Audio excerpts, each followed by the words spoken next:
Bien, donc nous allons essayer d'organiser un peu ce que dit cette petite partie. On parlait donc de l'instant initial. On nous dit donc qu'on dispose d'un volume réactionnel égal à 10 ml et que la concentration initiale dont on est parti fait 6,10 moins 2 mol par litre.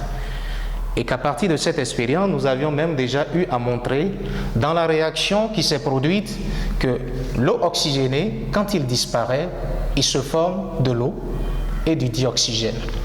Et qu'on nous dit qu'on a justement dressé un tableau qui a permis de relever à chaque instant T le volume de dioxygène dégagé. Alors je vous conseille tout le temps de produire ce petit tableau-là, un tableau tout le temps à 3 lignes qui va d'abord vous parler de l'instant initial. Et nous avions dit à l'instant initial, il n'y a que de réactifs, qui vous parlera de la réaction qui va se produire et vous parlera du bilan à un instant T quelconque. Alors, donc, on m'a parlé de l'instant initial dans mes données. On m'a parlé de C0 comme concentration initiale. Et rappelez-vous qu'à l'instant initial, il n'y a jamais de produit qui se forme. Ça fait 0 et 0. Alors, je me dis tout simplement, cette ligne-là, on va juste écrire X ici, X là, X ici. Et c'est à partir du X que nous allons établir la réaction qui va se produire. Alors, je me dis, à cette date-là, quelle réaction se produit? Ce corps va commencer par disparaître. Le moins, pour indiquer sa disparition, je n'oublie pas de placer le coefficient devant. Je suis du côté des produits formés, donc X, je mets alors du 2 devant ici, 1, donc il n'y a rien à mettre là. Et que je viens pour le bilan, si on est parti de C0, s'il y a eu 2X de disparu, c'est qu'il est resté C0 moins 2X. Et ici, il y avait 0 initialement, il s'est formé 2X, et ici 0, ça fait alors du X. Alors, qu'est-ce que nous retiendrons et comment est-ce que nous devrions lire ce tableau? On doit dire à un instant T différent de 0 parce qu'on y est. On a dépassé l'instant T égal à 0, c'est-à-dire l'instant initial. À un instant T quelconque, quand vous êtes au réactif, vous devez lire alors, puisqu'il s'agit d'un tableau de concentration, parce que je rappelle en passant qu'on peut faire un tableau de nombre de moles, même un tableau de pression. Donc, puisque j'ai démarré initialement avec une concentration, tout doit se lire en concentration. Donc, je me dis ici, quand je suis avec le réactif, ce que j'ai dans le bilan, je dois le lire en restant. Donc, concentration de H2O2 restant. Et ici, je suis au produit. Voici le premier produit. Ça, c'est la concentration de l'eau formée. Et enfin, ça, c'est le O2. C'est un gaz. Donc, je dis ça, c'est la concentration de O2 dégagée. Donc, voilà comment je dois lire la ligne bilan. Quand je suis au réactif, je dois dire restant. Au produit, je dois forcément dire formé. Quand c'est un gaz, éventuellement dire dégagé. Alors, si c'est le cas, je viens déjà de lire cette partie en citant la concentration de H2O2 restant. Donc je note H2O2 restant égale donc à C0 moins 2X. Et dans le tableau, j'ai également lu, parce qu'il est question de déterminer la concentration de H2O2 restant en fonction du volume de O2. Donc j'ai besoin d'établir une relation entre ces deux éléments.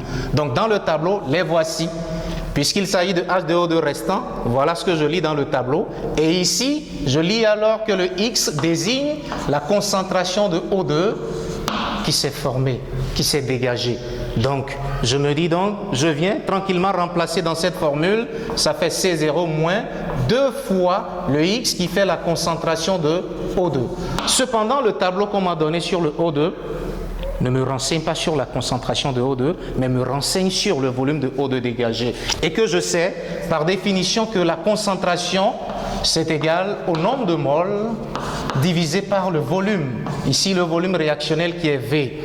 Alors là, je me rapproche un peu de la formule, vu que moi j'ai les volumes et que ma nouvelle formule me renseigne sur le nombre de moles.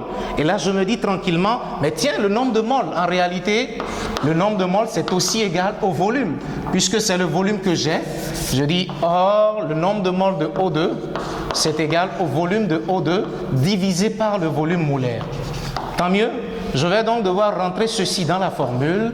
Le nombre de moles remplacé par sa désormais formule, ça devient V de O2 sur alors Vm multiplié par le V qui est déjà là.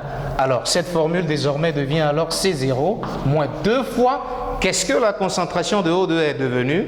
C'est devenu donc 2 fois V de O2 divisé par Vm multiplié par V. Donc, voici donc ce que je suis arrivé à démontrer sur la concentration de H2O2 restant.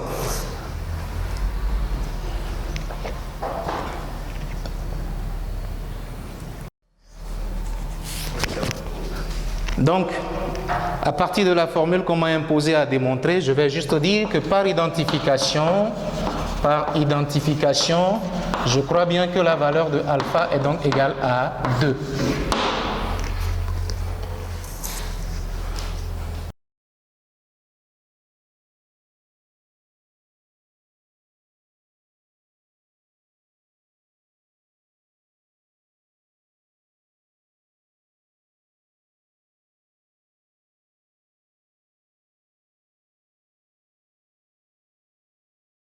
Alors donc ici vous avez la formule démontrée tout à l'heure que j'ai placée ici, que j'ai remis là, et que dans cette formule c'est le VO2 qui varie et que je l'ai mise en évidence. Je fais une application numérique partielle, donc je remplace C0 par sa valeur, le Vm par sa valeur, le V par sa valeur 10 millilitres que j'ai conservé en millilitres parce que je vois dans le tableau le VO2 en millilitres, comme ça les unités peuvent se simplifier sans que je me dérange trop.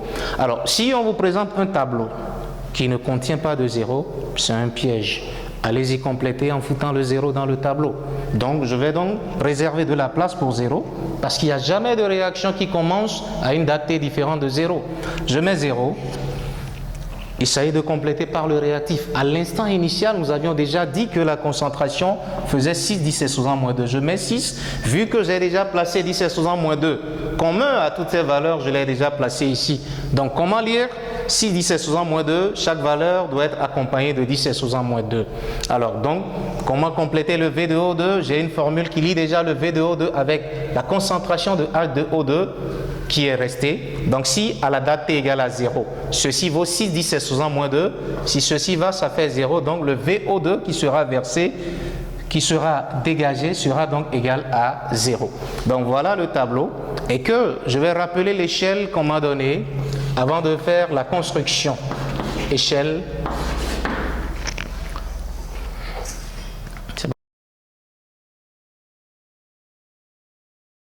Voilà, si vous avez votre échelle, ou du moins les échelles, partent de 1 cm, tant mieux.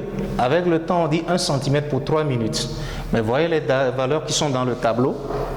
Nous ne les avons pas dans nos graduations. Donc, comment procéder? Une méthode assez efficace.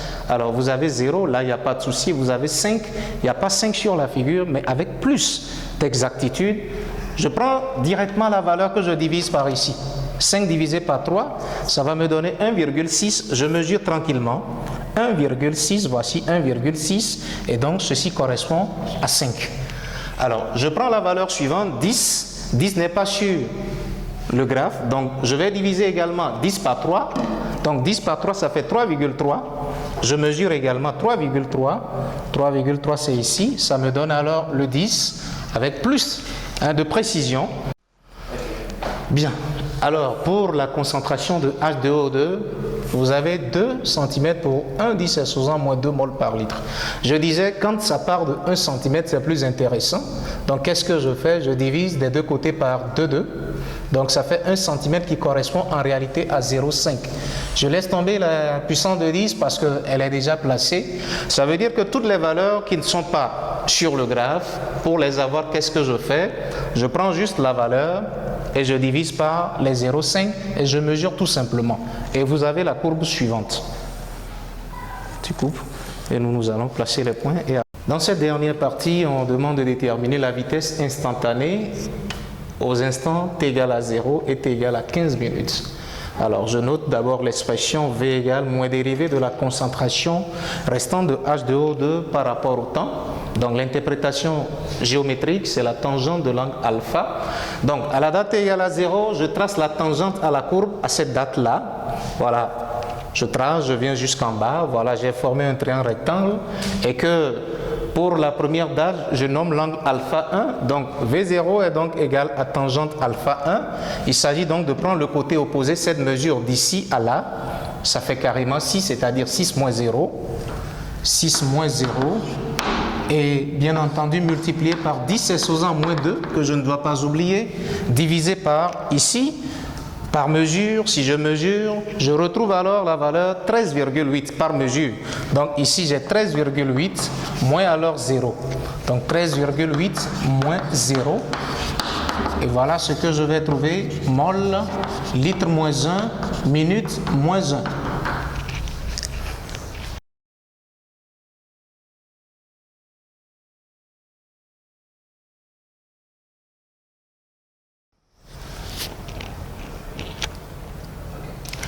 Bien donc, à la deuxième date, t égale à 15 minutes, je trace donc la tangente à la courbe à t égale à 15 minutes.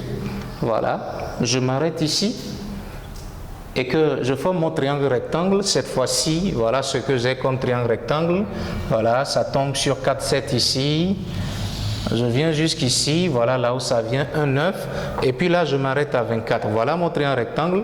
Donc, j'obtiens alors cette différence-là, 4, 7.